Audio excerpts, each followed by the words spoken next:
రీజియన్కి సంబంధించి రేణిగుంట మండలంలోని పెట్రోల్ పంపులు సందర్శించడం జరుగుతుంది. రెవెన్యూ అండ్ పోలీస్ డిపార్ట్మెంట్ తరఫున ఎప్పటికప్పుడు కూడా ఈ కొరత ఎక్కడ వస్తుంది, దానికి సంబంధించిన పరిష్కారం ఎట్లా అనే దాని గురించి కూడా పై అధికారులతో చర్చించడం జరుగుతుంది.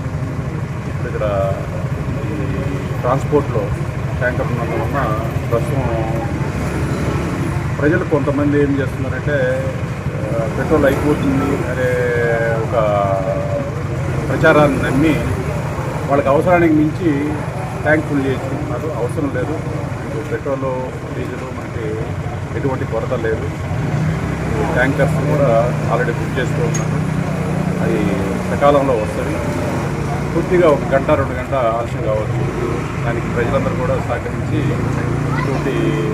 ఎటువంటి భయాందోళనకు గురి కావద్దని చెప్పి పోలీస్ శాఖ తరఫున విజ్ఞప్తి చేస్తున్నారు.